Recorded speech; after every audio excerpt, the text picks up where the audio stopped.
الرحيم. تبارك الذي نزل الفرقان على عبده ليكون للعالمين نذيرا.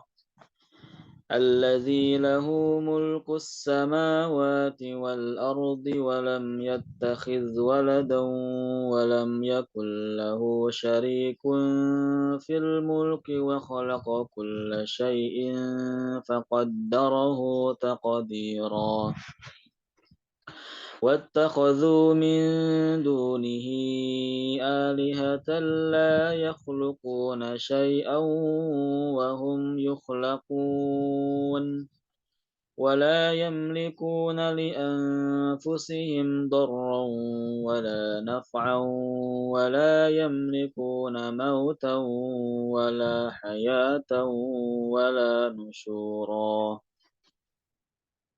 وقال الذين كفروا إن هذا إلا إفك افتراه وأعانه عليه قوم آخرون فقد جاءوا ظلما وزورا.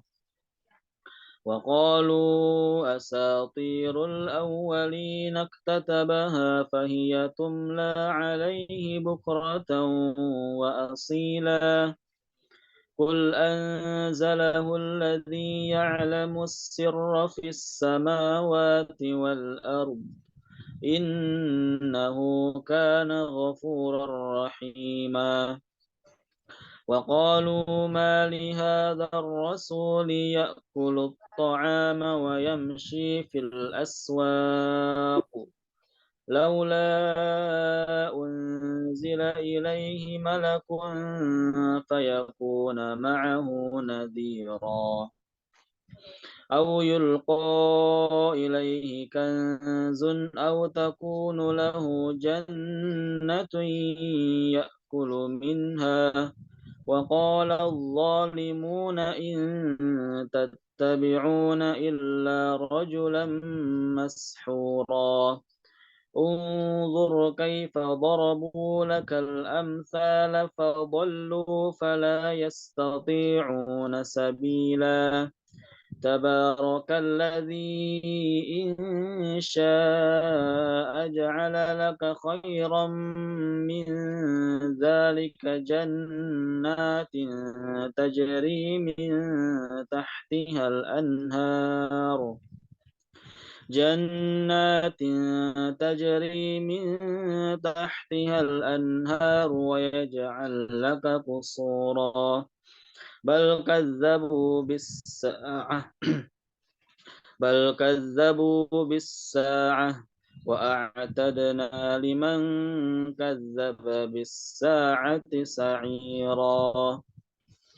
صدق الله العظيم. السلام عليكم ورحمة الله وبركاته. Ya, Waalaikumsalam warahmatullahi wabarakatuh. Terima kasih yang telah membacakan Al-Quran dan yang mendengarkan. Semoga kita mendapatkan rahmat dan hidayah atas lantunan ayat suci Al-Quran tersebut. Ya, lanjut. Kita akan memperkenalkan sedikit perkenalan ya, mungkin dari Khadimul Quran, yaitu oleh Ustadz Asad. Ada nggak orangnya?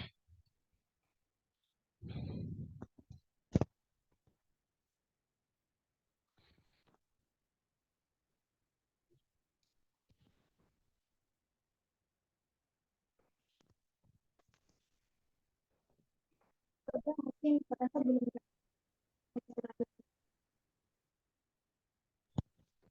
Oh iya, oleh Ustadz Pejai. Silahkan.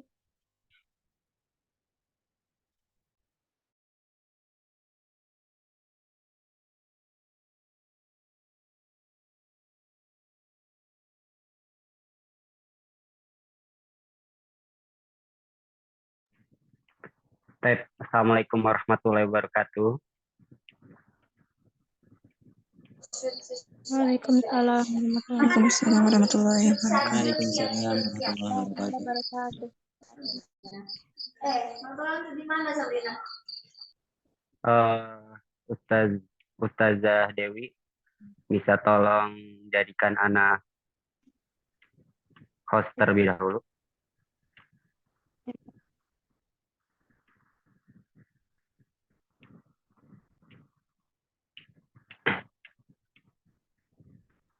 Baik, Ana izin share screen ya.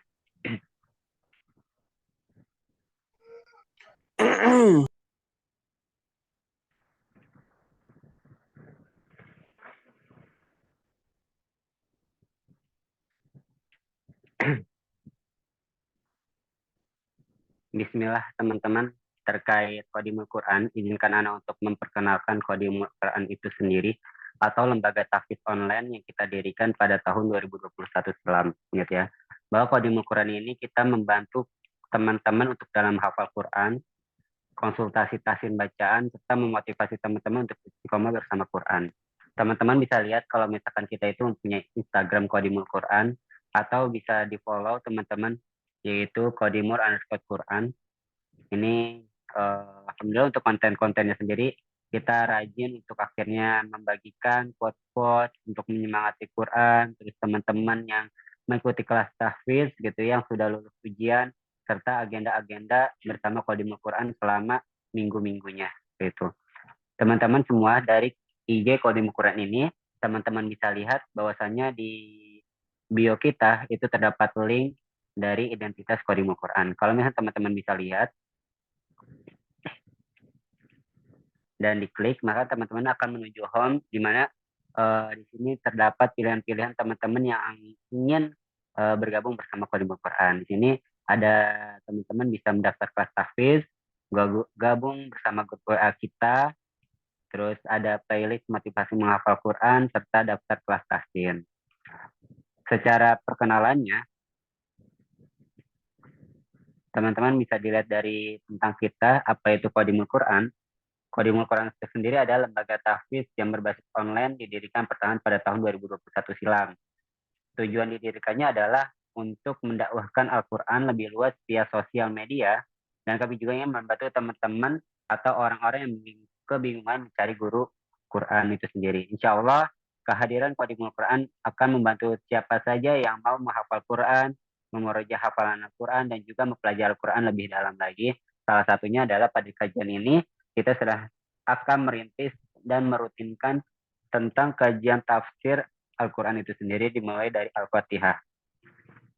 Nah, apa saja kegiatan Qadimul Quran jika teman-teman follow kita ataupun mengikuti agenda-agenda kita, di mana kita bisa ada kelas tahfiz online, termotivasi menghafal Al-Quran, grup sahabat Qadimul Quran ini ya. Terus ada Qadimul Quran Challenge gitu ya, challenge 40 hari bersama Qadimul Quran. Terus ada kajian dakwah atau tadabbur ayat atau tafsir ayat pada kali ini gitu ya. Terus ada kajian akbar motivasi menghafal Quran, biasanya setiap bulan sekali kita mengadakannya. Serta ada kelas tahsin online bersama kelas tahfiz dan masih banyak lainnya. Insya Allah pengajar tahsin online untuk Ikhwan itu dipimpin langsung oleh Ustadz Hanzolah gitu ya. Dan untuk yang akhwat, insya Allah akan dipimpin langsung, diajarkan langsung Ustazah Kori, di mana teman-teman Ustadz Hanzola dan Ustazah Kori ini sudah memiliki sanad yang mumpuni untuk diajarkan kepada teman-teman semua. Acara yang telah berjalan apa saja gitu ya. Salah satunya adalah challenge Qadimul Quran, di mana pada tahun lalu kita mengadakan Ramadan Challenge sebanyak 366 peserta mengikuti, di mana satu harinya 3 juz membaca Al-Quran. Ada Al-Mulk Challenge 158 peserta, Al-Wakilah Challenge 320 peserta, Ar-Rahman Challenge 176 peserta, dan Ojot Challenge 125 peserta, dan serta menulis bersama Qadimul Quran 169 peserta. Mana teman-teman kalau misalnya kajian rutin kita alhamdulillah di angka lebih dari 150 ya teman-teman. Di mana kajian tertinggi kita yaitu ketika penghafal Al-Quran jatuh cinta, di mana pesertanya itu sebanyak 862 peserta. Dan judul-judul lainnya seperti Secret of Hafiz 180 peserta, Never Give Up 485 peserta, dan lain sebagainya bisa teman-teman bacakan ataupun bisa lihat teman-teman kepokan di IG Qadimul Quran. Nah, baiklah bergabung sama kami di mana kita berfokus pada tahfiz online gitu ya. Yang hari ini dalam pertemuannya itu 12 kali pertemuan hanya Rp75.000 gitu ya. Ataupun teman-teman jika tidak mampu ataupun ingin lebih menginfakkan hartanya untuk para guru Quran dipersilahkan seperti itu. Ini tersedia kelas ziyadah maupun murojaah. Selanjutnya ada juga kelas tahsin ya, di mana kelas tahsin ini kita sudah berjalan juga seperti itu. Dan untuk yang batch kali ini insya Allah baru dimulai hari Senin. Teman-teman yang ingin mendaftarkan diri untuk belajar tahsin bersama Ustadz Hanzola maupun Ustadz Zakori dipersilakan untuk mengklik gitu ya link di bio Qadimul Quran itu sendiri. Nah itu pengenalan singkat dari Qadimul Quran. Jangan lupa follow IG kami dan subscribe dari channel YouTube kami di mana isinya kajian-kajian motivasi Quran. Apabila teman-teman lemah dalam menghafal Quran, silakan dengar kajian dan tamparan-tamparan dari beliau-beliau ketika mengisi dakwah bersama Qadimul Quran. Itu dari Anda serahkan lagi ke MC. Terima kasih. Wassalamualaikum warahmatullahi wabarakatuh.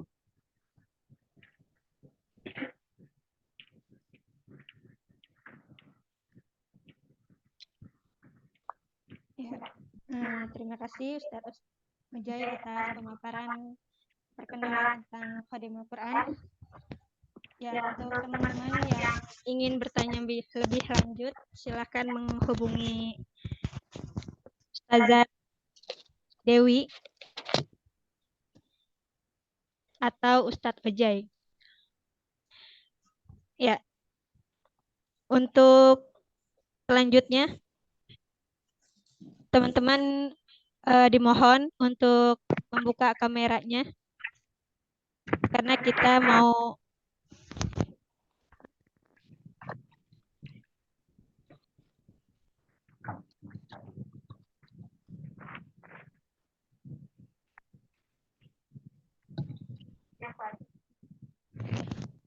ya untuk kamera.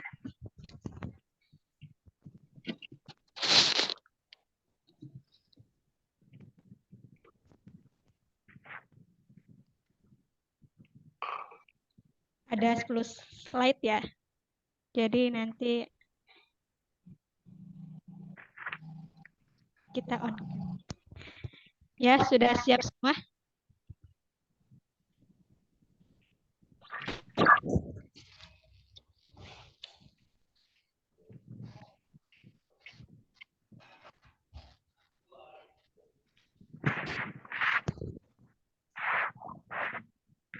Ya, hitungan ketiga. Lihat kamera. Boleh senyum, boleh bergaya, tapi jangan berlebihan. 1, 2, 3.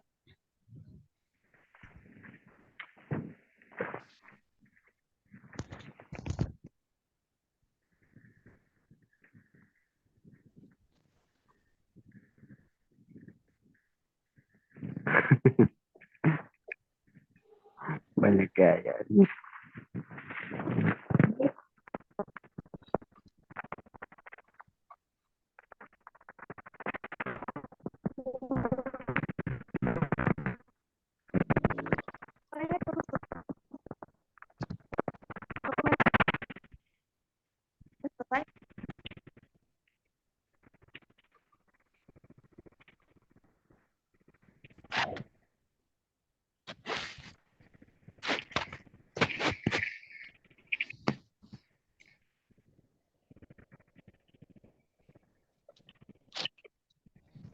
Ya, terima kasih buat teman-teman yang bersedia untuk on-cam.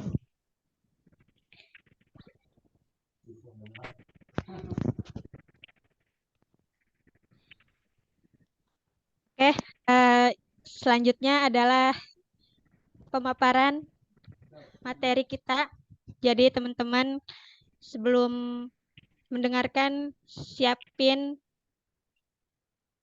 pulpen atau buku Ya, bisa dicatat atau mungkin seiring pembahasan tafsir surat Al-Fatihah bisa ada pertanyaan, boleh disimpan dulu. Nanti ada tanya jawab.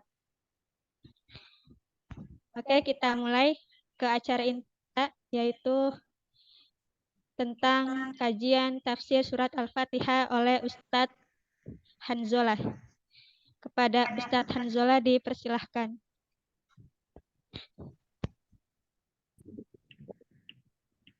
Bismillahirrahmanirrahim. Assalamualaikum warahmatullahi wabarakatuh.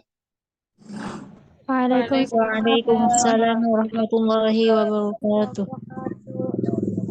Innal hamdalillah nahmaduhu wa nasta'inu wa nastaghfiruh wa na'udzu billahi min shururi anfusina wa min sayyiati a'malina. Man yahdihillahu fala mudilla lahu wa man yudlil fala hadiya lahu. Asyhadu an la ilaha illallah wahdahu la syarika lahu wa asyhadu anna Muhammadan abduhu wa rasuluh. La nabiyya wa la rasula ba'dah. Alhamdulillah, alhamdulillah kita tujukan pujian kita kepada Allah Subhanahu wa taala. Kemudian kita haturkan salawat serta salam kita kepada teladan kita, baginda kita Nabi Muhammad sallallahu alaihi wasallam beserta para sahabat dan juga para pengikutnya hingga hari kiamat. Insyaallah Ustazah, suara saya kedengaran jelas atau putus-putus? Jelas Ustaz. Jelas. Oke, jelas. Baik. Saya izin share screen terlebih dahulu ya. Izin share screen. Kelihatan ya? Ya, kelihatan. Dan Syekh. Bismillah. Ya. Insyaallah hari ini kita akan memulai kajian perdana kita ya, tafsir surat Al-Fatihah. Dan jujur ya, ini kajian perdana tafsir di Khadimul Quran dan juga pengalaman perdana saya yang menjelaskan tafsir. Jadi sebelumnya saya nggak pernah ya menjelaskan atau membuat kajian tafsir dalam keadaan seperti ini ya. Itu. Tapi insya Allah ya, alhamdulillah saya kebetulan juga kuliah di bidang tafsir, ilmu Al-Quran dan tafsir. Namun ini tetap pertama kali saya menjelaskan. Jadi kalaupun ada kekurangan saya mohon maaf. Ya, saya cuma hanya bisa membagi sedikit ilmu yang telah saya pelajari ya, dari tafsir Al-Quran, teman-teman sekalian. Alhamdulillah ya. Jadi Rasulullah SAW pernah bersabda, "Wa majtama'a qaumun fi buyutin min buyutillah yatluna kitaballah wa yatadarasunahu fima bainahum." Tidaklah sebuah kaum yang berkumpul di rumah Allah ya, membaca kitabullah, mempelajarinya, kecuali akan datang turun kepadanya sakinah, ketenangan. Kemudian mengelilinginya rahmat. Kemudian dikelilingi oleh para malaikat. Kemudian nama-nama kita disebut oleh Allah Subhanahu wa taala di hadapan para makhluk. Maka inilah keutamaan kita dalam mempelajari Al-Qur'an. Ya. Kemudian Allah Subhanahu wa taala juga pernah berfirman. Allah Subhanahu wa taala berfirman, "Afala yatadabbaruna al-Qur'an?" Apakah mereka tidak ingin mentadaburi Al-Qur'an? Am ala qulubin aqfaluha? Atau hati mereka telah terkunci? Ya. Maka teman-teman sekalian, sangat penting sekali untuk kita mempelajari tafsir dan memahami Al-Qur'an. Ya. Kenapa demikian? Karena pada zaman ini saya lihat banyak sekali para penghafal Al-Qur'an, masya Allah. Rumah-rumah tahfiz bertebaran di mana-mana. Penghafal Al-Qur'an banyak yang terlahir. Akan tetapi saya miris ketika banyak juga melihat para penghafal Al-Quran yang akhlaknya menelisihi ya, apa yang ada di dalam Al-Quran. Akhlaknya tidak mencerminkan Al-Quran. Perilakunya tidak menggambarkan Al-Quran. Mengapa demikian? Boleh jadi karena mereka tidak paham. Mereka tidak mengerti apa yang dia baca, apa yang dia hafal. Dia membaca Al-Quran, menghafal Al-Quran hanya seperti membaca mantra-mantra yang tidak dia pahami. Maka bagaimana jika mengamalkannya? Memahami saja tidak paham, tidak bisa, apalagi mengamalkan. Makanya Abdullah bin Mas'ud radhiyallahu taala anhu pernah berkata, di zamanku, ya, di zaman para sahabat, itu sangat sulit menghafal Al-Quran. Mereka semua tuh para sahabat sangat kesulitan dalam menghafal Al-Quran. Akan tetapi mudah dalam mengamalkannya. Kata Abdullah bin Mas'ud. Ya. Makanya Umar bin Khattab itu diriwayatkan menghafal soal Al-Baqarah itu 2 tahun 3 tahun. Ya 2 tahun 3 tahun baru hafal Al-Quran. Imam Hafiz yang menjadi salah satu imam qiraat, beliau hafal Quran itu di dalam kurun waktu 20 tahun. 20 tahun beliau menghafal Quran. Ya, maka Abdullah bin Mas'ud mengatakan, di zamanku ya sulit menghafal Al-Quran tapi mudah mengamalkan. Akan datang zaman di mana sebuah kaum yang mudah menghafal Al-Quran tapi sulit mengamalkan. Dan itu terjadi pada zaman kita sekarang. Ya. Di mana banyak sekali orang yang Masya Allah 3 bulan, 5 bulan, 6 bulan, setahun hafal Quran 30 juz, Masya Allah. Tapi sulit dalam mengimplementasikannya, mengamalkannya. Ya, mencerminkan akhlak Al-Quran. Ya. Maka oleh karena itu sangat penting bagi kita untuk mempelajari Al-Quran. Aisyah radhiyallahu taala anha pernah ditanya tentang akhlak Nabi. Maka beliau mengatakan bahwasanya akhlak Rasulullah seperti halnya Al-Quran yang berjalan. Masya Allah. Kemudian dalam hadis yang lain Rasulullah SAW pernah menjelaskan bahwasanya di antara orang yang pertama kali masuk neraka ialah para penghafal Quran. Bagaimana Ustaz? Kok bisa ada penghafal Quran masuk neraka pertama kali? Yang paling dahulu masuk neraka. Dikarenakan akhlak mereka tidak sesuai dengan Al-Quran. Mereka menghafal Quran hanya menginginkan dunia. Akhlak mereka jauh sekali dari Al-Quran. Maka Al-Quran, entah dia memberikan syafaat bagi para pembacanya, para penghafalnya, atau bisa memberikan laknat bagi para pembaca dan para penghafal. Bagaimana mungkin Al-Quran menjadi laknat bagi para pembaca dan penghafalnya? Dikarenakan, teman-teman sekalian, para pembacanya, penghafalnya menyelisihi, ya, tidak mencerminkan, melanggar aturan-aturan yang telah digariskan oleh Allah Subhanahu wa taala dalam Al-Quran. Penting sekali mempelajari, sangat penting sekali mempelajari tafsir, memahaminya. Bagaimana mungkin kita bisa memahami Al-Quran jika kita tidak memahami? Oke, jadi insya Allah kita akan mulai dari surat Al-Fatihah terlebih dahulu. Kenapa Ustaz dimulai dari surat Al-Fatihah? Dikarenakan mushaf ya dibuka dengan surat Al-Fatihah. Ya. Ketika kita mau sholat, kita bacaan Fatihah 17 kali diulang-ulang. Ya. Masya Allah. Surat Al-Fatihah adalah surat yang sering sekali kita baca. Ya, jadi hendaknya, ya sebaiknya, seyogyanya kita ketika ingin memahami Al-Quran, kita mulai dari surat Al-Fatihah. Sebelum saya masuk ke dalam tafsir surat Al-Fatihah, saya ingin menjelaskan dulu apa itu tafsir. Apa itu tafsir? Banyak orang awam itu dalam keadaan bingung. Mereka bingung apa itu tafsir. Maka saya akan jelaskan. Ya, tafsir. Dalam kitab Fusul fi Usuli Tafsir kayak Dr. Musaid At-Tayyar, beliau menjelaskan tafsir secara bahasa artinya al-kashf, menyingkap, ya, memperlihatkan, menunjukkan apa namanya tersingkapnya sesuatu. Itu secara bahasa tafsir.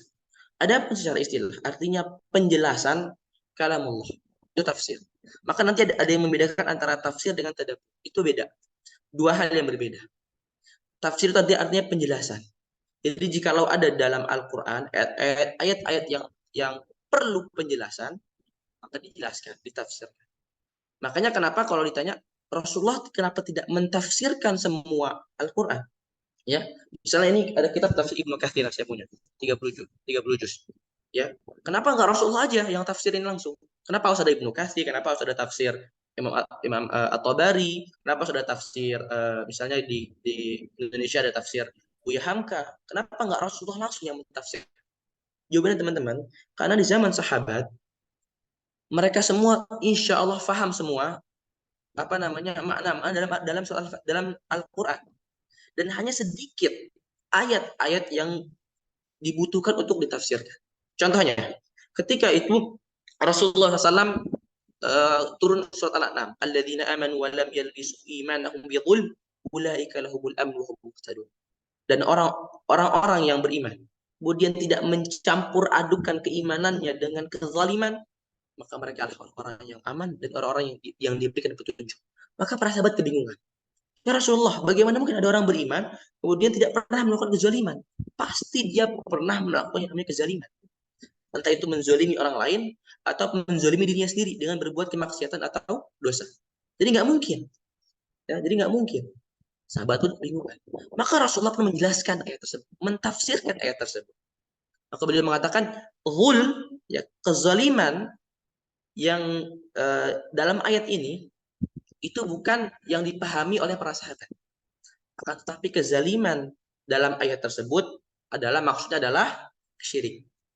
Ya, Rasulullah mengatakan mentafsirkan dengan ayat yang lain di surat Luqman, "Inna syirka la dzulmun adzim." Sesungguhnya syirik itu adalah kezaliman yang paling berat. Kezaliman yang paling berat.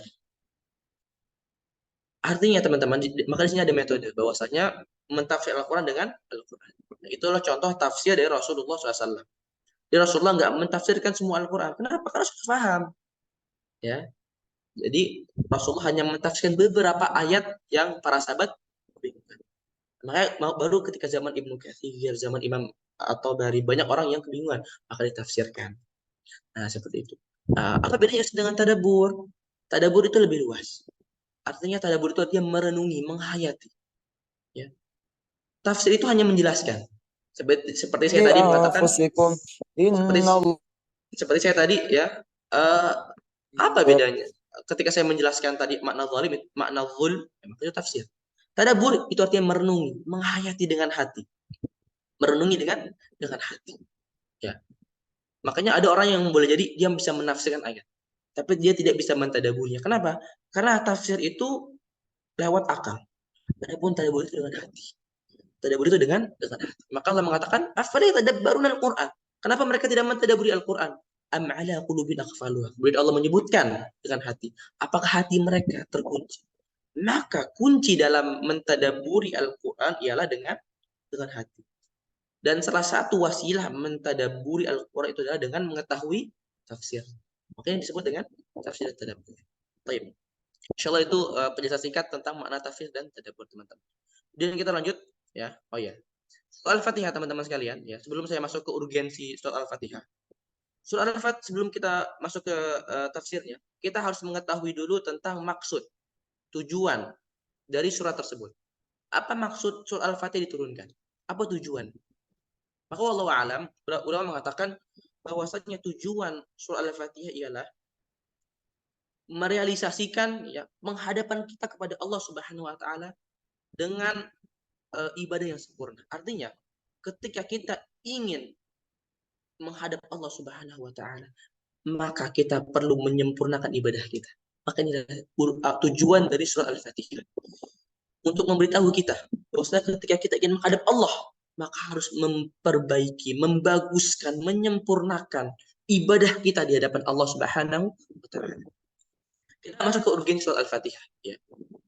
Dalam hadis ya yang diriwayatkan oleh Ubay bin Ka'ab bahwasanya Rasulullah SAW pernah bersabda, "La u'allimannaka suratan hiya a'zamu suwari fil Qur'an." Bahwasanya wahai Ubay bin Ka'ab, bahwasanya aku akan mengajarkan kepadamu surat yang paling agung di Al-Qur'an qabla an takhruja minal masjid, sebelum engkau keluar dari masjid. Kemudian summa akhadha biyadi. Kemudian Rasulullah pun memegang tangan Ubay bin Ka'ab. Falamma arada an yakhruj, maka tak kala Rasulullah SAW ingin keluar, qultulah, maka Ubay bin Ka'ab mengatakan, "Alam taqul la u'allimannaka suratan hiya a'zamu suratin fil Qur'an." Bahwasanya ya Rasulullah, bukankah engkau pernah mengatakan bahwasanya engkau mengatakan ya Rasulullah, engkau akan mengajarkan ya surat yang paling agung dalam Al-Qur'an? Maka Rasulullah mengatakan, "Alhamdulillahirabbil alamin." Maka surah Al-Fatihah adalah surat paling agung dalam Al-Qur'an. Hiya sab'ul mathani. Ya, nama lain dari surat Al-Fatihah adalah sab'ul mathani wal Qur'an al-azim. Dan Al-Qur'an yang agung. Alladzi utitu. Yang diberikan kepada. Jadi kalau ditanya, surat apa yang paling agung Ustaz? Maka jawab surat Al-Fatihah. Berlandaskan hadis ini. Dari 114 surat yang paling agung ialah surat Al-Fatihah. Kemudian Rasulullah juga pernah bersabda, "Walladzi nafsi biyadihi." dan demi jiwaku yang berada di tangannya, tangan Allah. Ma unzilat suratun fit Taurah, tidak diturunkan surat dari Taurah, wala fil Injil, dan di Injil, wala fi Zabur, dan juga di kitab Zabur, wala fil Furqan, dan juga dalam kitab Furqan, misluha, seperti Al-Fatihah. Wa innaha lahiyas sab'ul mathani wal Qur'an. Artinya teman-teman sekalian, Taurat, Injil, Zabur, jika digabungkan untuk menandingi surat Al-Fatihah, maka tidak akan bisa menandinginya. Masya Allah, luar biasa. Maka inilah keistimewaan yang diberikan oleh Allah Subhanahu wa taala kepada para umat Nabi Muhammad SAW. Itu adalah apa? Menurunkan Al-Fatihah. Al-Fatihah yang keagungannya lebih mulia daripada kitab Taurat, kitab Injil, dan kitab Zabur. Keistimewaannya Allah berikan kepada umat Rasulullah Sallallahu Alaihi Wasallam. Maka inilah urgensi surat Al-Fatihah, kemuliaan surat Al-Fatihah yang Rasulullah SAW jelaskan dalam kedua hadis tersebut. Kemudian inilah nama-nama dari surat Al-Fatihah. Ya. Jadi salah satu kemuliaan surat Al-Fatihah ialah mempunyai nama-nama yang banyak. Ya. Jadi jikalau ada sesuatu yang mempunyai julukan yang banyak, itu menandakan bahwasanya hal tersebut adalah hal yang mulia, hal yang agung. Apalagi jikalau julukan-julukan atau nama-nama tersebut adalah nama-nama yang baik. Yang pertama adalah Fatihatul Kitab. Artinya pembuka kitab, pembuka mushaf. Kenapa disebut Fatihatul Kitab? Dikarenakan Al-Fatihah lah yang membuka mushaf, yang mengawali mushaf Al-Quran. Disebut dengan Fatihatul Kitab. Ada juga mengatakan bahwasanya Al-Fatihah itu seperti halnya miftah, seperti halnya kunci. Jikalau kita ingin memahami Al-Quran, maka kuncinya adalah memahami surat Al-Fatihah. Maka disebut Al-Fatihatul Kitab. Kemudian juga disebut Al-Waqiyah, artinya yang melindungi. Artinya Al-Fatihah bisa melindungi kita dari sihir, dari penyakit ain, dan dari berbagai gangguan syaitan. Disebutnya Al-Waqiyah. Kemudian Asy-Syafiyah, artinya penyembuh. Bahwasanya dulu sahabat Rasulullah SAW ketika melakukan safar, ketika itu mendapati ada kepala suku dari kabilah Arab yang tersengat kalajengking. Kemudian dibacakan satu kali Al-Fatihah, seketika itu sembuh. Maka Rasulullah mengatakan, ya Al-Fatihah adalah penyembuh, obat penyembuh. Kemudian Al-Kafiyah, artinya yang mencukupi. Artinya surah Al-Fatihah itu, semua surat di Al-Quran itu butuh surah Al-Fatihah. Ya, makanya nggak sah dalam mazhab Imam Syafi'i ketika sholat membaca surat lain, sedangkan surah Al-Fatihah nggak dia baca, nggak sah. Artinya kita butuh surah Al-Fatihah. Dan surah Al-Fatihah nggak butuh surat yang lain. Bahkan dalam mazhab Imam Syafi'i, ketika ada orang yang sholat membaca Al-Fatihah, kemudian tidak membaca surat lain, maka sholatnya sah.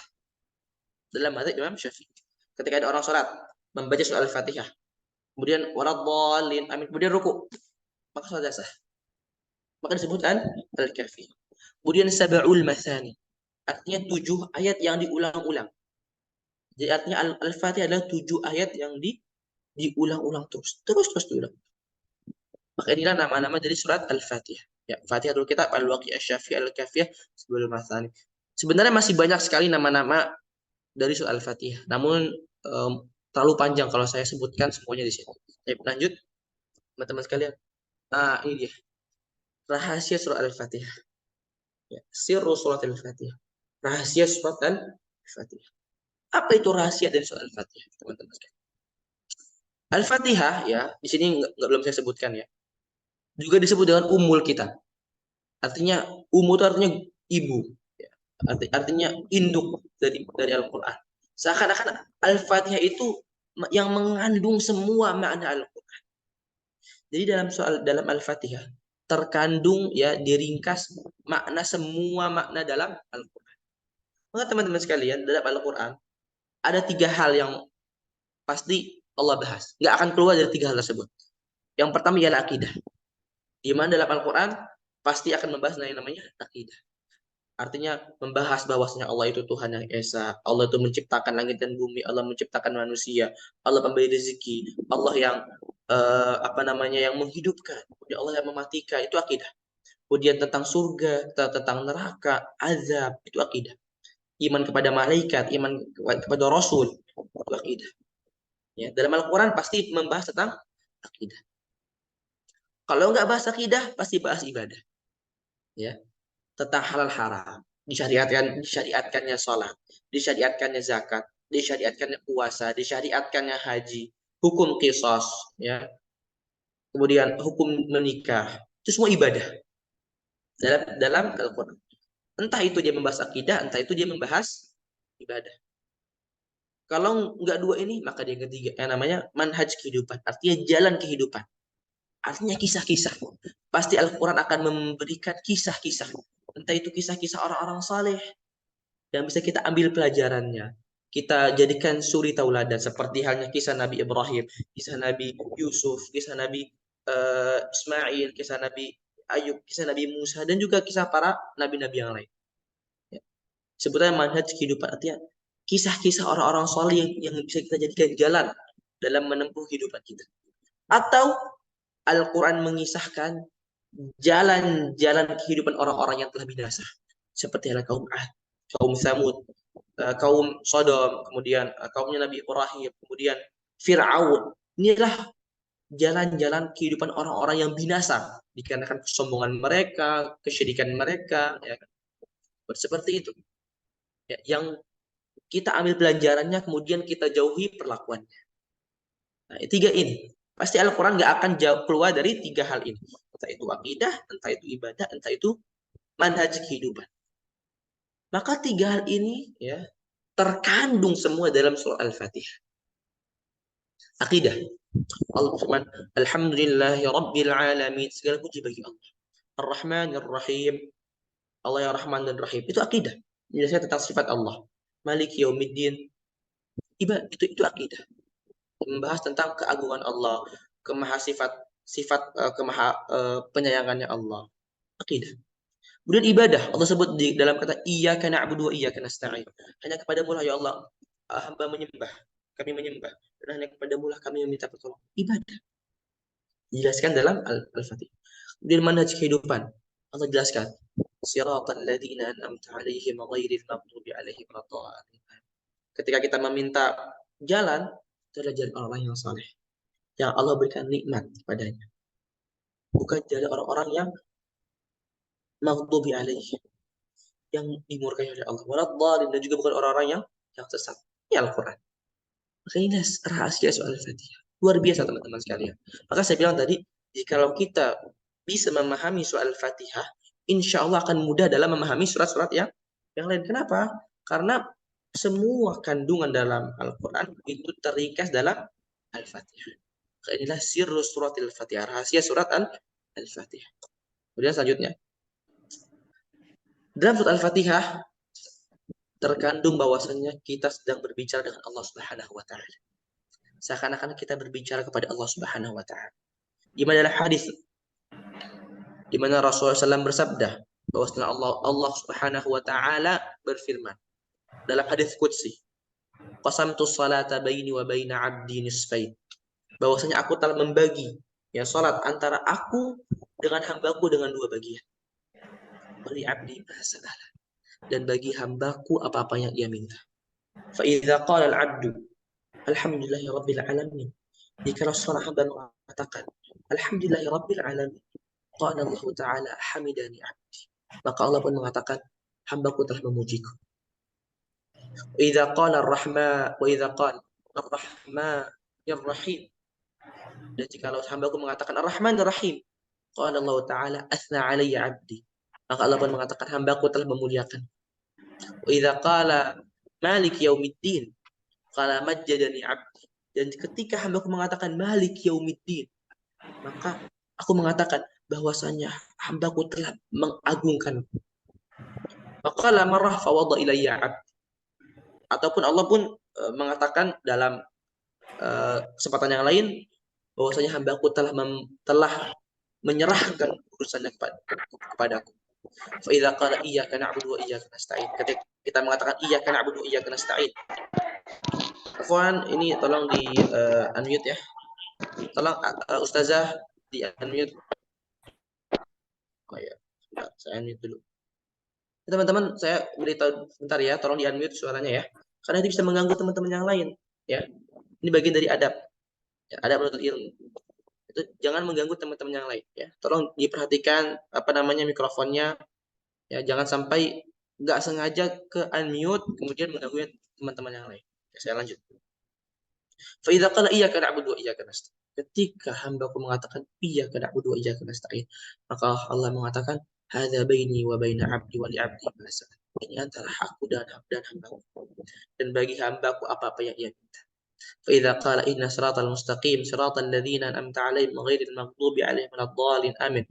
Ketika hambaku mengatakan ayat tersebut, maka Allah mengatakan hadza li 'abdi wa li 'abdi ma sa'al. Maka ini untuk hambaku, bagi hambaku apa-apa yang ia minta. Masya Allah, teman-teman sekalian. Bayangkan teman-teman sekalian, ketika setiap kali kita membaca Al-Fatihah, Allah membalas, ya, Allah membalas pujian-pujian yang kita berikan kepadanya. Masya Allah. Setiap kita sholat.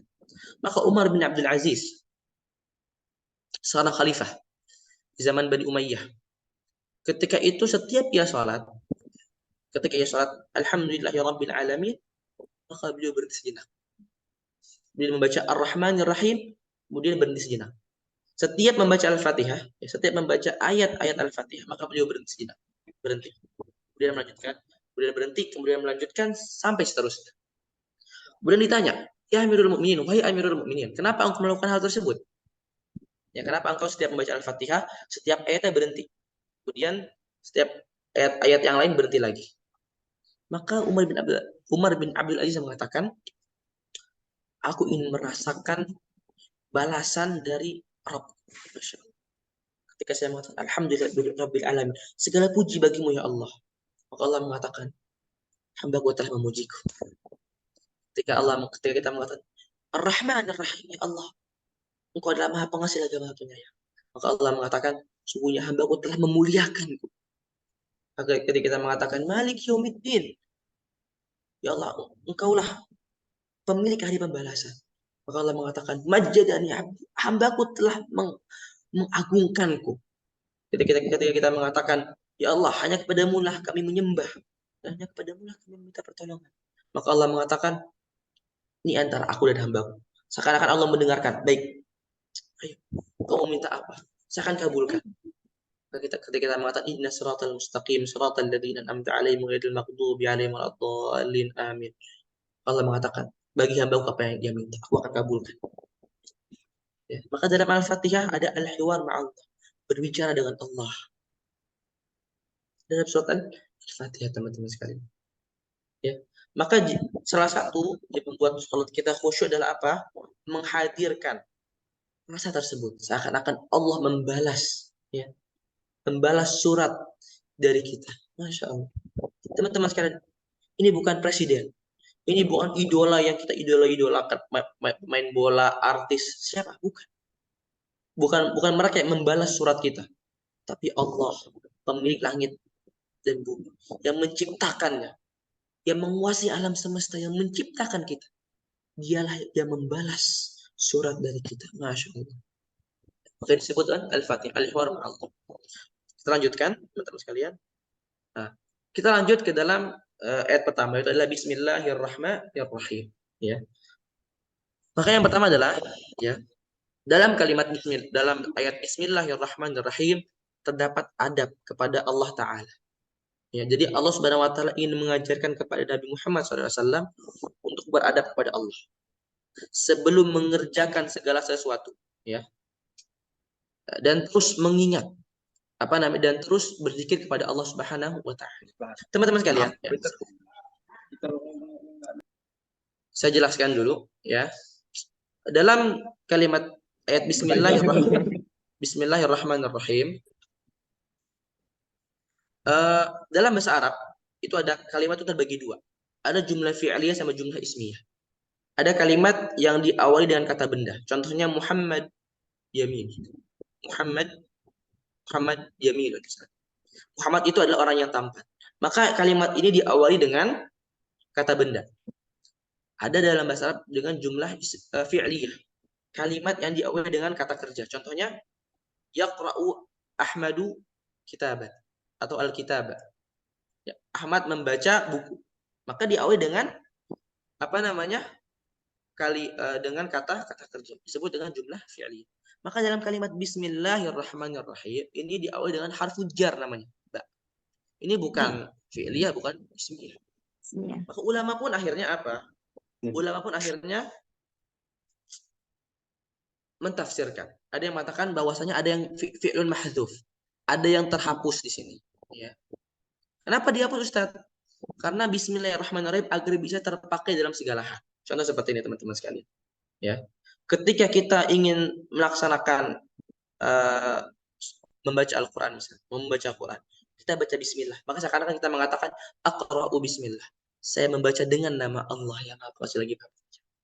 Ketika kita ingin minum, saya minum dengan menyebut nama Allah yang Maha Pengasih lagi Maha Penyayang. Ketika kita ingin tidur, Bismillahirrahmanirrahim.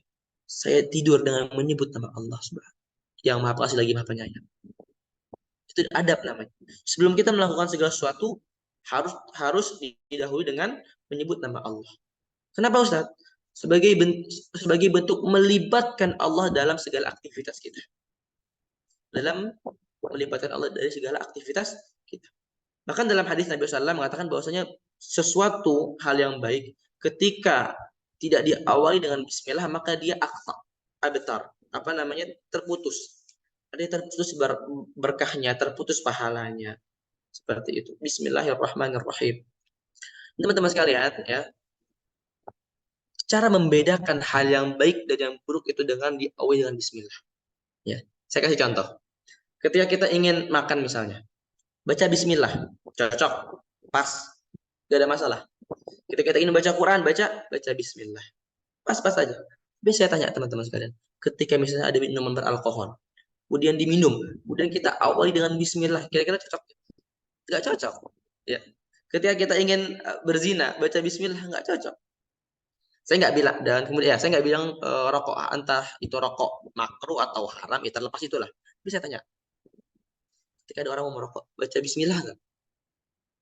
Ya, saya punya teman perokok, saya tanya ke dia, kamu ketika ngerokok baca bismillah nggak? Oh enggak, kenapa? Ya nggak nyambung. Ya, itu sudah membuktikan bahwasanya hal itu buruk. Ya, jadi hal yang baik dan buruk itu bisa dinilai dengan diawali dengan bismillah. Ya, teman-teman. Itulah.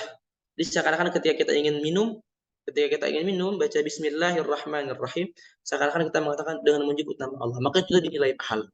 Seakan-akan kita minum sebagai bentuk menguatkan ibadah diri kita untuk beribadah kepada Allah. Hal yang mubah bisa berpahala. Masya Allah. Dengan bismillahirrahmanirrahim.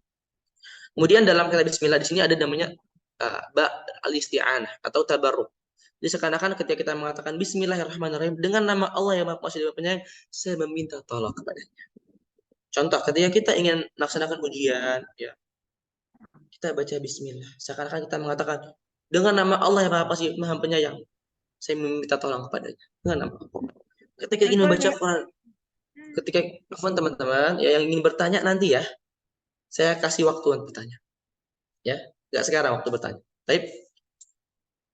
Ya, waktu bertanya nanti. Baik. Artinya meminta tolong dan bertabaruk pada Allah Subhanahu wa taala.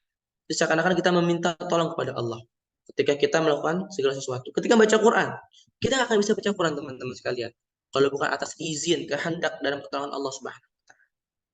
Artinya kita jangan pernah mengatakan bahwasanya kita ini berhasil, sukses dalam menghafal Quran, dalam pekerjaan, dalam mendapatkan rezeki. Itu semua karena usaha kita, bukan. Semua karena murni pertolongan Allah Subhanahu wa taala. Kalau bukan karena pertolongannya kita nggak akan bisa. Maka dikatakan manusia ini tercipta dari kelemahan. Allahul ladzi khalaqakum min dha'f. Bahwasanya kita diciptakan dari kelemahan. Ketika kita lahir ke dunia, bayi lemah.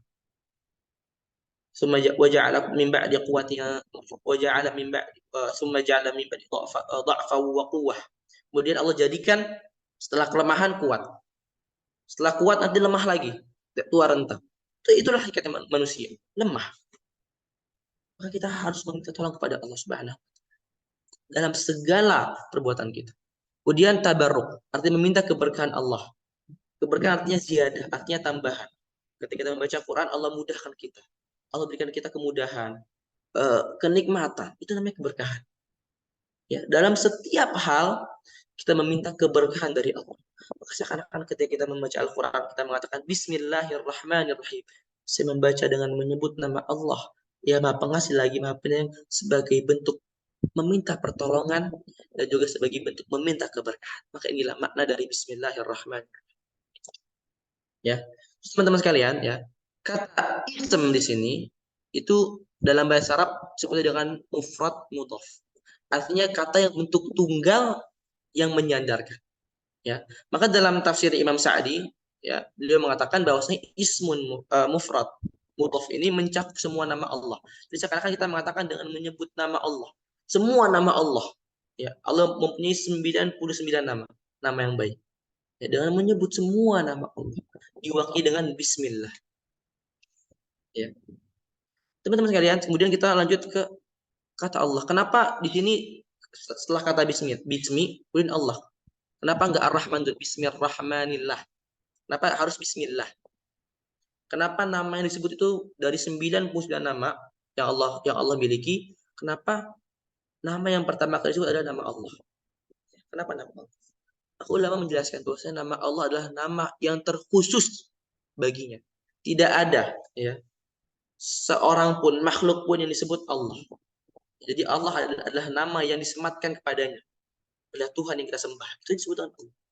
Maka makna Allah ini ulama berbeda pendapat. Ada yang mengatakan Allah itu artinya sembahan. Artinya Allah ada artinya yang disembah, yang patut diibadahi. Tidak ada sembahan yang patut diibadahi kecuali Allah. Itu makna Allah. Sembahan itu ada banyak, teman-teman. Ya, ada yang menyembah patung, ada yang menyembah pohon, ada yang menyembah binatang, ada yang menyembah matahari, ada yang menyembah bulan. Itu semua sembahan. Tapi sembahan yang patut diibadahi hanyalah Allah Ta'ala. Tidak ada yang lain. Yang dipatuhi, tidak ada yang dipatuhi selain Allah. Yang dicintai, tidak ada yang boleh dicintai melebihi kecintaan kita kepada Allah. Yang ditakuti, tidak ada yang kita takutkan melebihi takut kita kepada Allah. Maka ini makna Allah. Maka Allah ini pertama kali disebut dalam Al-Quran.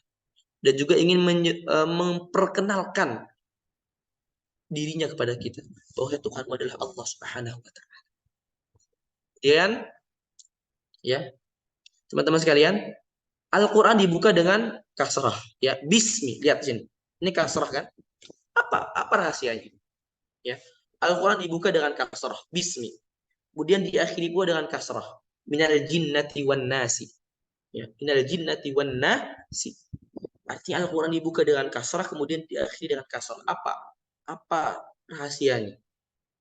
Maka ulama menjelaskan bahwasanya kasrah itu adalah isyarat tentang ketawaduan.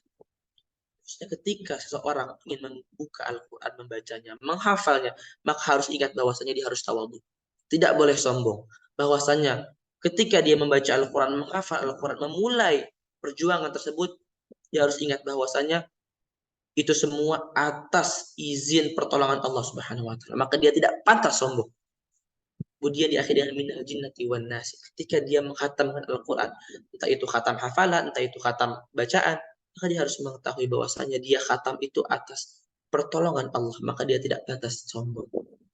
Harus dalam keadaan tawadhu. Maka inilah kenapa Al-Fatihah dibuka dengan Al-Quran dibuka dengan kasrah, dan diakhiri dengan kasrah.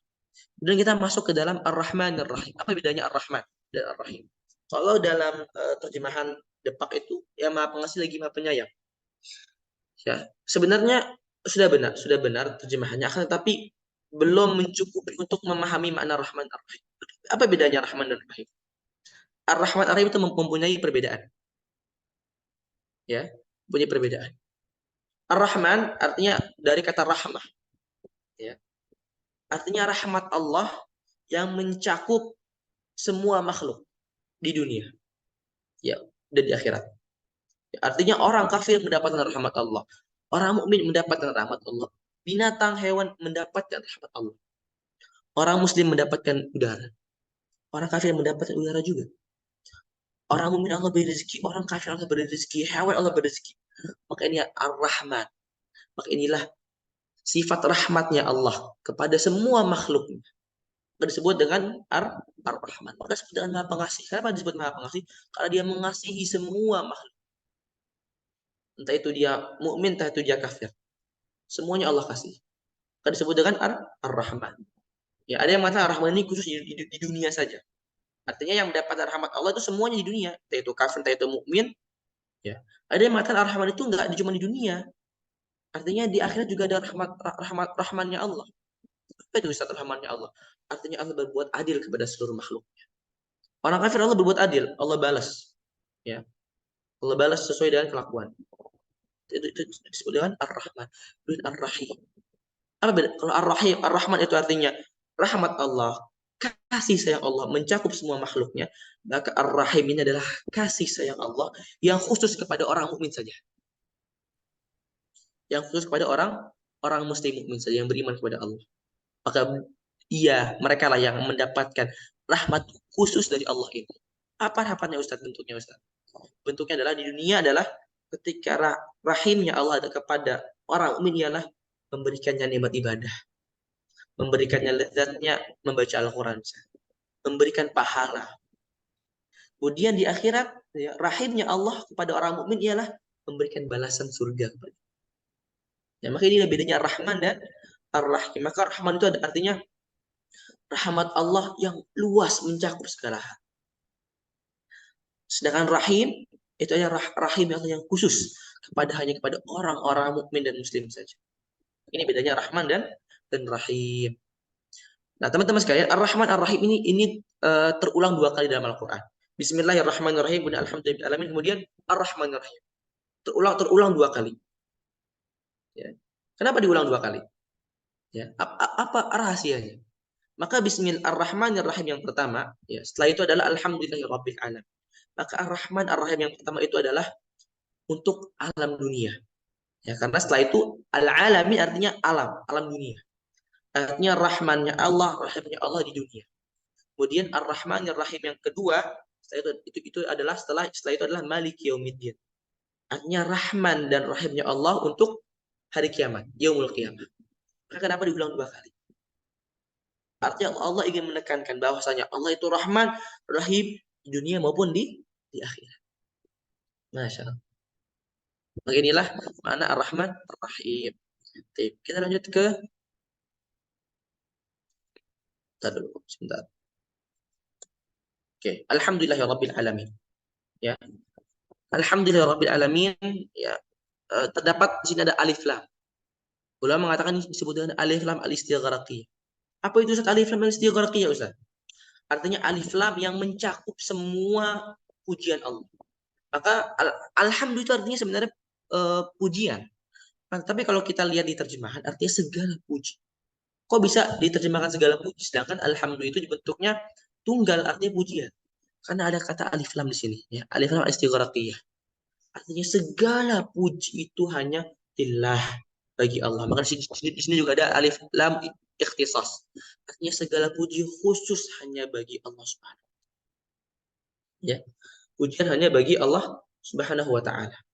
Artinya kita teman-teman sekalian, ketika kita dipuji oleh orang, kita dipuji karena ketampanan kita, karena merdunya suara kita, karena pintarnya kita, berilmunya kita, hafalan kita. Jangan pernah merasa tinggi hati. Ya. Maka katakan alhamdulillah. Ketika kita dipuji katakan alhamdulillah. Kenapa? Karena pujian itu sebenarnya nggak pantas bagi kita. Kita ini tampan ini karena Allah. Allah yang menciptakan kita tampan. Atau rupawan atau cantik. Ketika kita pintar, nggak pantas kita diberikan pujian tersebut. Karena yang membuat kita pintar itu Allah. Ketika kita suaranya merdu misalnya dalam melantunkan ayat suci Al-Quran, ya, maka ingat bahwasanya itu adalah kehendak Allah. Maka kita nggak pantas mendapatkan pujian itu. Maka katakan alhamdulillah. Segala puji hanya milik Allah. Maka nggak pantas orang itu sombong. Ya, karena segala nikmat yang dia punya itu adalah atas izin dan kehendak Allah Subhanahu wa taala. Maka disebut dengan alhamdulillah, segala pujiannya milik Allah. Nggak ada pujian yang pantas mutlak hanya selain kepada Allah. Ya. Kemudian teman-teman sekalian, tadi sudah saya jelaskan, alhamdulillah dibuka dengan jumlah ismiyah. Artinya kalimat yang dibuka dengan kata benda. Ya, di sini Allah nggak bilang ahmadullah. Saya memuji Allah. Tidak dibuka dengan kata kerja, tapi dibuka dengan kata benda, segala puji. Apa rahasianya lagi-lagi? Jumlah ismiyah itu ya berfungsi sebagai istimrar. Artinya terus-menerus. Artinya segala puji bagi Allah terus-menerus. Artinya Allah itu terpuji. Entah itu di masa yang lalu, sekarang maupun yang akan datang. Allah itu terpuji, teman-teman. Misal ketika kita memuji orang akan ketampanannya, boleh jadi dia akan tua dan tampannya akan hilang. Kita pun tidak memujinya lagi.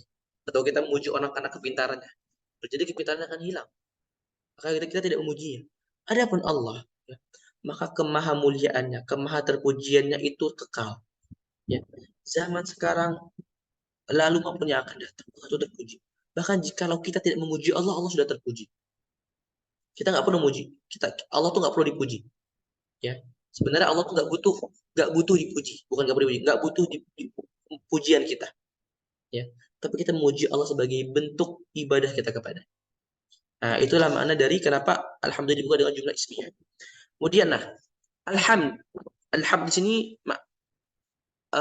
mempunyai makna yang luar biasa, teman-teman. Alhamd dan asyukur itu mempunyai kebedaan. Alhamd itu artinya pujian, tapi juga artinya bisa bermakna syukur, artinya terima kasih. Ketika kita memuji orang, saya misalnya seperti ini, hamidtu fulanan ala jamali. Saya memuji si fulan karena ketampanannya, masuk akal. Kita tidak bisa mengatakan ashkuru fulan ala jamalihi. Saya berterima kasih ke fulan karena ketampanannya, enggak nyambung. Dalam bahasa Indonesia pun enggak nyambung. Saya berterima kasih kepada dia karena ketampanannya, enggak nyambung. Ketika kita mengatakan saya memuji fulan karena ketampanannya, nyambung. Kita memuji akan ketampanan. Maka disebut dengan alhamd. Ketika kita mengatakan hamidtu fulanan ala ma'rufihi, saya memuji si fulan karena kebaikannya, nyambung juga. Maka disebut alhamd. Kenapa Allah mengatakan alhamdulillah bukan asyukrulillah? Ya. Karena seakan-akan kita ini memuji Allah akan kemahamuliaannya. Jadi Allah nggak kasih kita nikmat pun kita tetap memujinya. Kenapa? Karena Allah itu terpuji. Allah itu mulia. Allah itu mempunyai nama-nama yang baik, mempunyai sifat-sifat yang agung. Sudah. Kita pun juga memuji atas nikmatnya. Berterima kasih atas nikmat. Atas nikmat-nikmat yang diberikan kepada kita.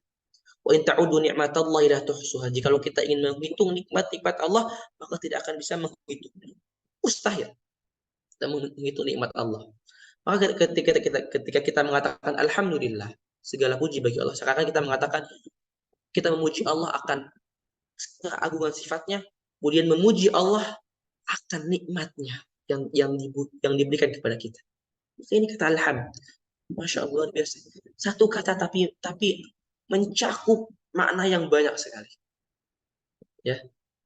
Maka kata alhamd juga terkandung merenungi dan mensyukur nikmat Allah. Ya. Kira-kira teman-teman sekalian, mau nggak kita menukar satu jari kita dengan 1 miliar? Gak akan mungkin mau. Di satu jari itu bisa harga 1 miliar. Kita punya 10 jari. Luar biasa. Maka ada kisah teman-teman sekalian. Ada seorang yang soleh, dia beribadah selama 300 tahun. Ketika itu Allah mengatakan, masuk surga kamu dikarenakan rahmatku. Maka orang ini mengatakan, ya Allah, bagaimana mungkin saya mau surga karena rahmatmu? Sedangkan saya mau surga karena ibadah saya yang panjang. 300 tahun saya ibadah. Kata Allah, kalau begitu ayo kita timbang. Timbang mata kamu dengan ibadah kamu selama 300 tahun. Ketika ditimbang teman-teman sekalian, nikmat satu matanya ya jauh lebih berat daripada ibadah selama 300 tahun. Jadi artinya kalau kita ingin membayar nikmat mata yang Allah berikan kepada kita dengan 300 tahun ibadah itu nggak akan cukup. Saking besarnya nikmat Allah yang Allah berikan kepada kita. Itu baru nikmat mata. Belum nikmat mulut, nikmat hidung, nikmat nafas. Dan yang paling besar adalah nikmat iman. Itu adalah nikmat yang paling besar yang Allah berikan kepada kita. Nikmat Islam dan nikmat iman. Ya. Kemudian kita masuk ke mana Rabb. Apa itu Rabb? Rabb itu artinya as-sayyid. Artinya tuan. Al-malik artinya raja. Ada mata al-muslih, artinya yang memperbaiki. Ada juga mata al-murabbi, yang membimbing, yang membina alam semesta, yang menciptakan, yang mengatur. Disebut dengan Rabb. Jadi kalau Rabb dimaknai Tuhan itu baru bagian dari makna Rabb. Rabb ini maknanya sangat luas sekali. Ya, disebut dengan Rabbil Alamin, artinya Allah yang mengatur alam semesta, sehingga sangat teratur, yang menciptakannya dengan penuh keindahan, yang akan menghancurkan, yang ya itu makna Rabb. Tuhannya, rajanya, itu makna Rabb. Ya. Maka nanti Rabb ini juga artinya tarbiyah. Artinya Allah ini akan mentarbiyah, membimbing, membina para makhluknya, para hambanya. Maka nanti tarbiyah terbagi dua. Ada tarbiyah ammah, ada tarbiyah khassah. Tarbiyah secara bahasa artinya at-taufik likulli khair, artinya taufik untuk setiap kebaikan, wa ismatun min kulli syarr, dan juga perlindungan dari segala macam keburukan. Ini mana tarbiyah? Artinya taufik dalam semua kebaikan dan juga perlindungan dari segala macam keburukan. Ini makna tarbiyah. Tarbiyah terbagi dua, ada ammah, ada khas. Arti tarbiyah ammah itu apa, Ustaz? Artinya Allah membimbing hambanya, memberikan dia makan, memberikan dia rezeki, memberikan dia udara, kehidupan. Maka ini adalah tarbiyah ammah bagi seluruh makhluknya, yaitu kafir entah itu orang mukmin. Ada juga tarbiyah khassah, ada tarbiyah khusus yang Allah berikan kepada hamba-hambanya yang saleh. Itu adalah iman, nikmat Islam, nikmat iman, nikmat ibadah, istiqamah. Itu disebut dengan tarbiyah khassah. Kemudian al-alamin. Alamin itu artinya jamak dari alam, artinya alam. Artinya manusia punya alam, jin punya alam, malaikat punya alam. Dan setiap zaman itu punya alam. Zamannya Nabi Adam itu punya alam, zamannya Nabi Muhammad itu punya alam, sampai zaman kita. Begitu juga dengan jin dan malaikat. Artinya Allah lah yang menguasai Rabb dari semua alam tersebut. Ya. Kemudian teman-teman sekalian, al-alam ini disebut dengan jamak killah. Artinya jamak dalam bentuk yang sedikit. Padahal al-alam itu adalah alam semesta itu besar, banyak. Kenapa di sini di sini apa namanya dipakai dengan jamak killah? Karena seakan-akan Allah ingin mengatakan bahwasanya alam semesta yang begitu banyak ini itu sedikit ya bagi Allah Subhanahu wa taala. Bagi Allah semua alam ini itu adalah sedikit baginya. Kecil bagi Allah. Tidak berarti bagi Allah.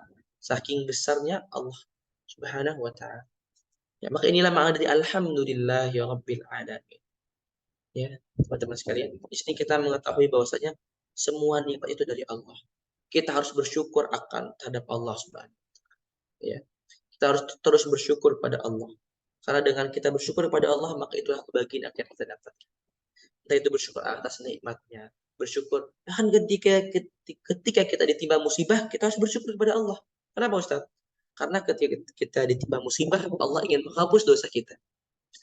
Kita bersyukur kepada Allah. Dosa kita dihapus oleh Allah ketika Allah memberikan kita musibah. Kemudian lanjut, kenapa Ar-Rahman tadi saya lewat, Ustaz? Kenapa saya lewat? Karena tadi sudah saya bahas. Ya. Selanjutnya Maliki Yaumiddin. Ya. Kemudian di sini disebutkan kenapa Alhamdulillahirabbil alamin, kemudian Ar-Rahmanir Rahim didahulukan Maliki Yaumiddin. Kenapa enggak Maliki Yaumiddin dulu baru Alhamdulillah kemudian Ar-Rahmanir Rahim? Kenapa? Apa rahasianya? Itu kan. Di sini Allah ingin memberikan kabar teman-teman sekalian bahwasanya Allah ini memang Maliki Yaumiddin, yang memiliki hari pembalasan. Ini membuat kita takut sebenarnya. Bahwasanya Allah kita tuh akan dibalas amal kita. Tapi ingat, Allah itu Ar-Rahmanir Rahim. Allah itu Maha Pengasih lagi Maha Penyayang. Jadi ketika hari pembalasan, Allah itu akan membalas dengan rahmat, dengan penyayang dan kasih, penuh kasih. Ya. Jadi makanya Allah sebut Ar-Rahmanir Rahim terlebih dahulu. Dan di sini juga Allah ingin mengatakan bahwasanya rahmat Allah, kasih sayang Allah melebihi, ya, lebih kuat daripada ghadabnya, daripada amarahnya. Maka dalam Arsy tertulis inna rahmati sabaqat ghadabi. Sesungguhnya rahmatku mengalahkan amarahku. Itu makanya apa namanya? Rahasianya. Kenapa Ar-Rahmanir Rahim Alhamdulillah alamin lebih dahulukan dari kata Maliki Yaumiddin. Ya. Nah, teman-teman sekalian, ilmu qiraat Maliki Yaumiddin boleh dibaca dua. Boleh Maliki Yaumiddin itu riwayat Hafiz dan riwayat Imam Al-Kisai, juga dibaca Maliki Yaumiddin. Itu riwayat imam lain seperti Imam An-Nafi', Imam Ibnu Katsir membaca dengan Maliki Yaumiddin. Apa beda Ustaz maknanya? Maknanya beda. Kalau Maliki Yaumiddin artinya pemilik hari pembalasan. Kalau Maliki Yaumiddin artinya raja hari pembalasan. Beda. Artinya apa Ustaz? Bisa nggak disatukan? Bisa. Artinya Allah ini pemilik hari pembalasan. Allah juga raja pada hari pembalasan. Ya. Kenapa disandarkan kepada Yaumiddin? Kenapa harus mengatakan Allah ini pemilik atau raja hari pembalasan? Bukannya Allah ini adalah raja dan pemilik setiap hari? Ya benar. Setiap hari itu Allah rajanya. Setiap hari Allah adalah pemiliknya. Tapi kenapa di sini Allah sebutkan Yaumiddin? Kenapa? Apa maknanya? Allah mengatakan bahwasanya pada hari kiamat ya, tidak ada yang memiliki kecuali Allah. Pada hari ini masih ada orang yang mengatakan mengklaim, saya memiliki rumah, saya memiliki kekayaan segini. Tapi pada hari kiamat mereka semua akan berdiri di hadapan Allah dalam keadaan telanjang dan tidak memiliki apa-apa. Yauma la tamliku nafsun li nafsin syai'an. Pada hari di mana tidak ada jiwa yang memiliki jiwa pun. Dan juga pada hari tersebut tidak ada raja selain Allah. Mungkin pada hari ini masih banyak raja-raja dunia. Tapi raja-raja dunia pada hari kiamat, pada hari pembalasan tersebut, mereka semua akan menghadap Allah dalam keadaan bertelanjang. Semuanya sama. Hanya Allah lah raja pada hari tersebut. Maka disitulah kenapa Allah sandarkan kata Malik atau Malik pada hari Yaumiddin, pada hari pembalasan. Apa itu makna Yaumiddin? Ad-din artinya pembalasan. Artinya semua amal kita akan Allah balas. Semua amal kita akan Allah balas. Allah berfirman, "Faman ya'mal mithqala dzarratin khairan yarah." Kebaikan meskipun sekecil biji zarah Allah akan balas. Allah akan perlihatkan. "Faman ya'mal mithqala dzarratin syarran yarah." Ya. Dan juga kejahatan pun Allah akan balas. Ya. Bahkan dikatakan ya, binatang yang dulu menanduk binatang yang lain. Binatang nggak punya akal, tapi dulu dia pernah menanduk binatang yang lain. Allah akan balas. Binatang yang dulu ditanduk akan membalas menanduk binatang yang dulu pernah menanduk. Saking adilnya Allah pada hari kiamat. Maka sampai orang kafir mengatakan, ya laitani kuntu turaba. Andai aku dulu adalah tanah yang sia-sia. Karena saking mencekamnya hari Yaumiddin. Ya. Semua perbuatan kita akan diminta pertanggungjawabannya oleh Allah Subhanahu wa taala. Rasulullah sallallahu alaihi wasallam pernah mengabarkan, jikalau salah satu orang di antara kita beramal, ya, amalnya adalah selama 70 tahun dia hidup, dia menyeret wajahnya sebagai bentuk beribadah kepada Allah. Dengan amalnya tersebut, dia akan tetap takut menghadapi hari kiamat. Dia akan tetap merasa bahwasanya amalnya tersebut tidak akan bisa menyelamatkannya dari azab Allah. Artinya teman-teman sekalian, jikalau ada orang yang amalnya 70 tahun dia beribadah kepada Allah, ya, dia tidak pernah melakukan dosa, tetap pada hari tersebut dia akan merasakan ketakutan yang luar biasa. Saking menakutkannya pada hari tersebut. Maka bagaimana kita teman-teman sekalian yang ibadahnya masih sedikit, ya, dosanya masih banyak, kita akan merasakan sangat ketakutan pada hari tersebut. Maka ketika itu Aisyah bertanya kepada Rasulullah, ya Rasulullah, bagaimana mungkin kita dibangkitkan dalam keadaan telanjang bulat? Apakah kita tidak merasakan yang namanya malu? Rasulullah mengatakan, wah ya Aisyah, saking takutnya manusia pada hari itu sampai-sampai tidak bisa memikirkan hal tersebut. Saking mencekamnya pada hari itu. Maka di dalam ayat ini adalah ayat yang sangat menakutkan. Ayat yang memberitahu kita bahwa siap-siap kamu menghadapi namanya hari kiamat. Siapkan bekal kamu. Ya. Perbanyak amal saleh, jauhi maksiat. Karena bahwasanya hari kiamat itu benar. Bahwasanya kita akan dibalas semua perbuatan kita di hadapan Allah Subhanahu wa taala. Dosa-dosa kita akan diperlihatkan oleh Allah. Ya. Dosa-dosa yang belum kita taubati akan Allah balas. Kezaliman-kezaliman kita kepada manusia akan Allah balas pada hari tersebut. Pada hari tersebutlah keadilan benar-benar ditegakkan. Malik Yaumiddin. Ya. Nah, teman-teman saya yang terakhir ya, mungkin saya nggak bisa bahas semua ya. Baru kita bagi dua ya. Bismillahirrahmanirrahim, kemudian Ar-Rahmanirrahim, kemudian Malik Yaumiddin. Adapun iyyaka na'budu ihdinas siratal mustaqim ihdinas siratal ladzina dan seterusnya. Tiga ayat terakhir kita akan bahas di pertemuan selanjutnya. Karena panjang sekali teman-teman. Ini baru 3 ayat pertama ya. Maka ini terakhir ya. Maka dalam 3 ayat tersebut kita mendapatkan 3 hal. Muslim ini bagaikan burung. Muslim ini bagaikan burung. Kepalanya adalah cinta, rasa cinta. Dan itu terrealisasi dalam firman Allah, Alhamdulillahi Rabbil Alamin. Segala puji bagi Allah Rabbil Alamin yang mengatur alam. Artinya kita hidup ini sudah Allah atur. Itu akan menimbulkan rasa cinta kita kepada Allah. Kemudian itu bagaikan kepala. Kemudian sayap kanannya itu adalah rasa harap. Itu terrealisasi dalam firman Allah Ar-Rahmanir Rahim. Allah Maha Pengasih, Allah Maha Penyayang. Artinya itu akan menimbulkan rasa harap kita kepada Allah Ta'ala. Rasa harap kanan. Itu seperti sayap kanan. Kemudian sayap kiri adalah rasa takut kita kepada Allah. Dan itu terrealisasi dalam firman Allah Maliki Yaumiddin. Artinya itu akan menimbulkan rasa takut kita kepada Allah. Maka inilah mukmin. Seperti hanya burung. Kepalanya adalah rasa cinta, sayap kanannya adalah rasa harap, kemudian sayap kirinya adalah rasa takut. Jikalau tiga hal ini saja ada yang hilang, maka burung ini pun tidak akan bisa terbang. Dia akan bisa terbang. Kalau rasa cinta hilang dalam beribadah, kepalanya dia nggak akan hidup. Kalau rasa harapnya hilang, dia nggak akan bisa terbang dengan bebas. Rasa takutnya hilang, dia nggak bisa juga terbang dengan bebas. Artinya ketika kita beribadah kepada Allah, harus dipenuhi dengan rasa cinta. Dan juga penuh rasa harap, mengharapkan balasannya, surga, ya, pahala. Dan juga ketika kita ingin melakukan maksiat, takut kepada Allah, bahwasanya Allah akan balas tuh. Allah akan jurumus dan Allah akan lempar kita ke neraka kalau kita berani-beraninya melanggar perintah Allah. Inilah teman-teman sekalian makna dari Al-Fatihah, ya. Alhamdulillah ar-Rahmanir-Rahim Maliki Yaumiddin. Mungkin sampai sini ya teman-teman sekalian yang bisa Anda sampaikan. Insyaallah sisa setengah Al-Fatihah kita akan bahas di pertemuan selanjutnya. Barakallahu fikum. Jazakumullahu khairan katsiran atas perhatiannya. Jika ada salah-salah kata saya mohon maaf.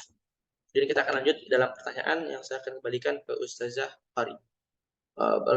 Bila kita video, wassalamualaikum warahmatullahi wabarakatuh.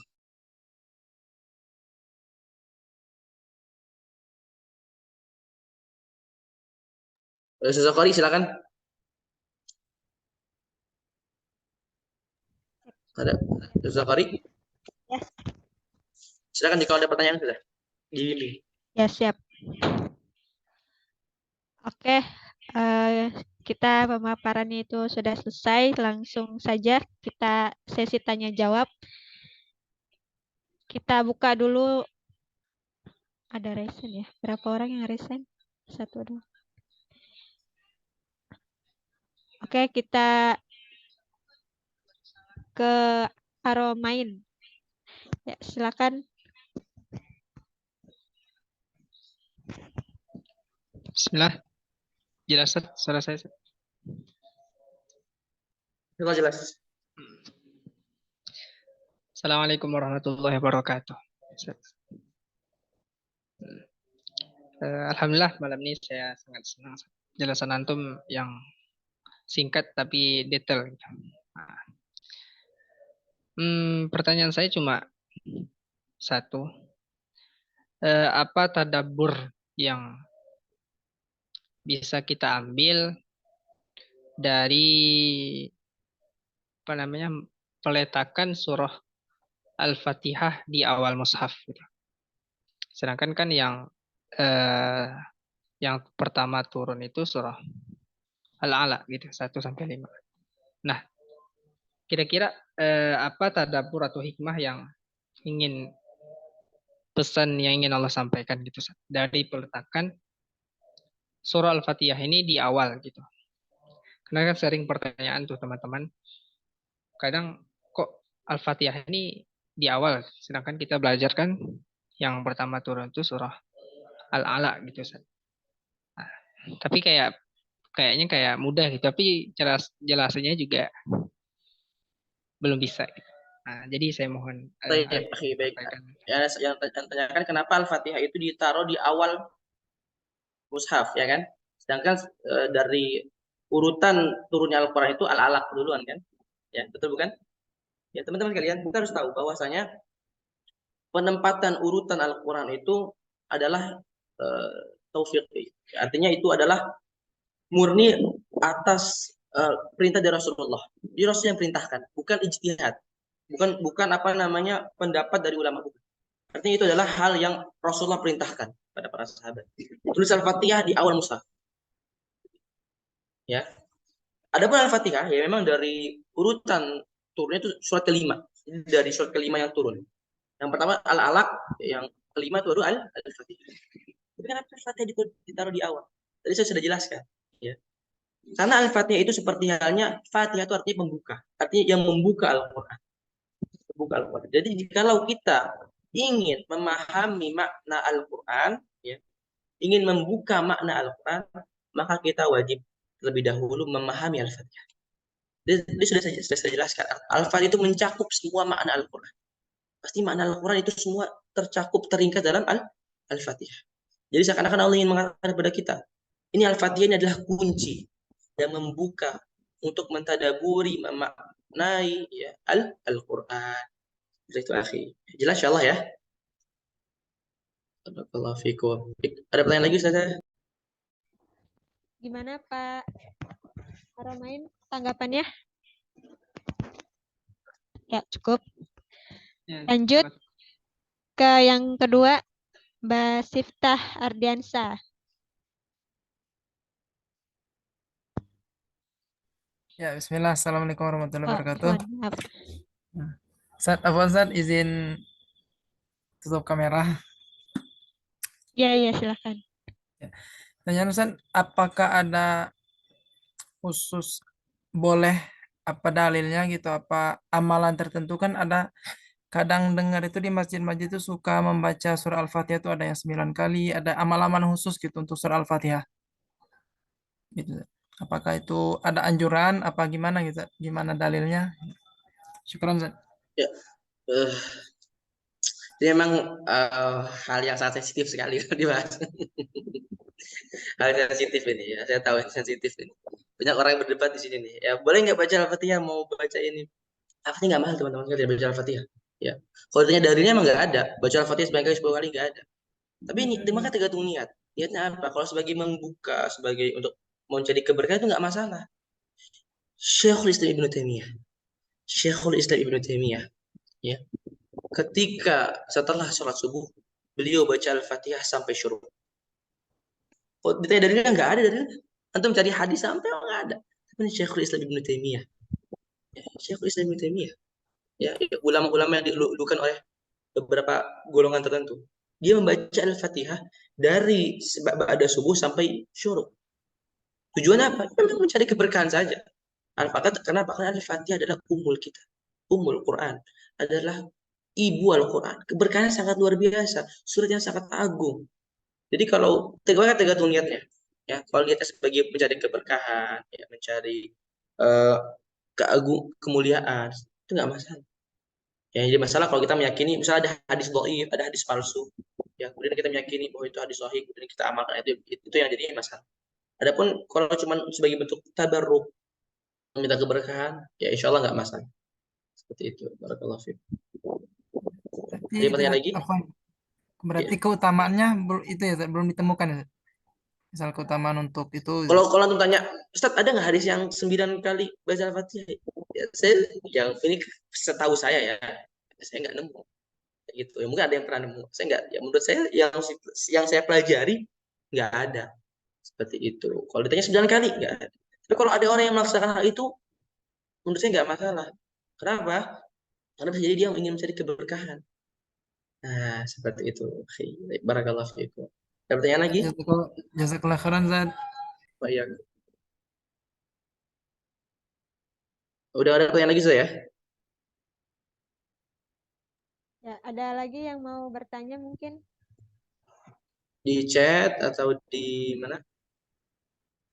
Di chat nggak ada. Kalau nggak ada ya, saya berikan ke MC. Mungkin tips nih buat para peserta Ustadz biar supaya kita tuh ngebahas tafsir hari ini ya, biar supaya untuk bisa memahami gitu apa yang kita baca. Ini kan Al-Fatihah ini sering diulang-ulang dalam sholat gitu. Tipsnya mungkin boleh. Bagaimana Ustazah?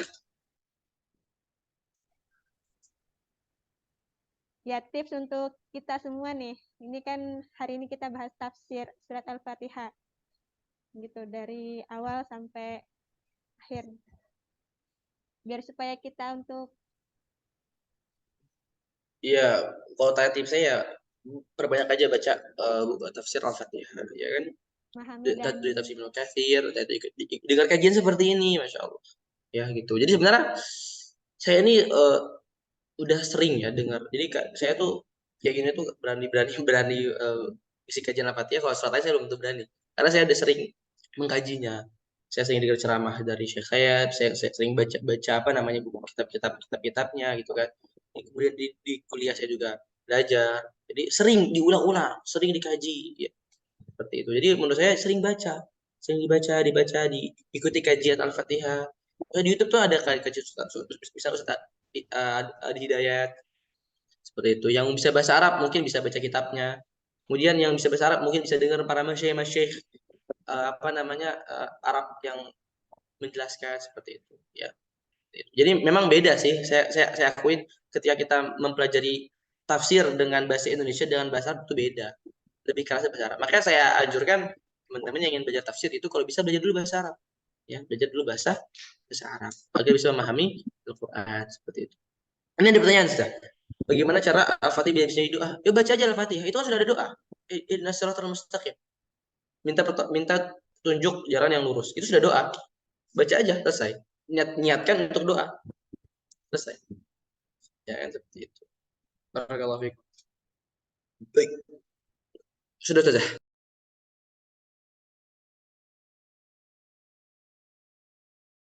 Oh ya, boleh nggak, ini ada pertanyaan lagi, boleh nggak mempelajari tafsir di Ibnu Katsir sebaiknya dengan guru, ya, sebaiknya dengan guru, sebaiknya dengan yang bagus dengan guru.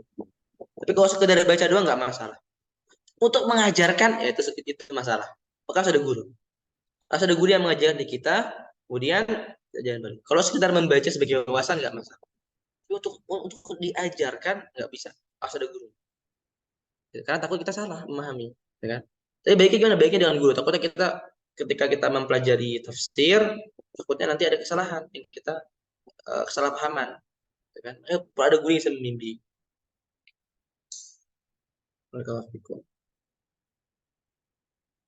Baik.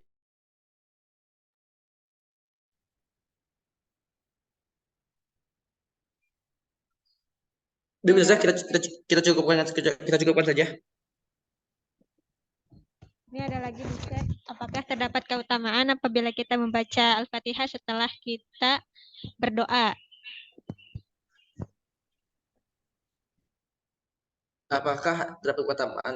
Saya nggak tahu. Allah alam. Lanjut saja.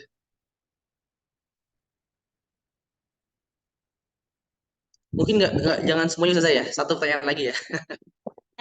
Betul. Chatnya kepanjangan. Ya, Iya. yang Ini jadi mau apa Ustaz, bertanya apakah langsung baca surah aja. Fatihah dengan banyak? Iya. Apakah surah Fatihah dengan banyaknya lahan bisa diterima Al-Fatihah kita terutama orang awam? Lahan maksudnya kesalahan ya. Nanti itu masuk ilmu tajwid ya. Ilmu tajwid. Makanya kalau bisa ikut kelas tahsin ya. Kalau nggak ada dengan saya dengan Ustaz Qari. Itu dijelasin nanti ya. Lahan Al-Fatihah, lahan yang bisa apa namanya Al-Fatihah yang fatal, yang dimana itu bisa mengubah makna. Dimana kalau kita membacanya sholat kita bisa nggak sah. Ada lahan namanya lahan jali. Lahan itu nanti dibahas di tajwid. Ya mungkin bukan saatnya saya bahas di sini tafsir. Udah saya barakallahu fikum. Mungkin ini yang bisa saya sampaikan. Kita tutup aja, cukupkan. Ya, terima kasih buat Ustadz Hanzola yang telah memaparkan materi hari ini tentang tafsir surat Al-Fatihah. Dan terima kasih buat teman-teman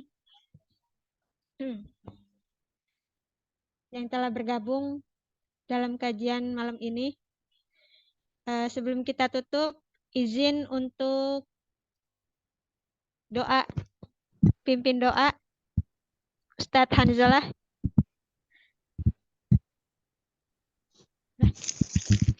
Baik. Sebentar. Bismillahirrahmanirrahim. Teman-teman, mari kita berdoa kepada Allah Subhanahu wa taala pada malam hari ini. Bismillahirrahmanirrahim. Alhamdulillah hamdan katsiran thayyiban mubarakan fika yuhibbuna wa rabbuna wa yardah.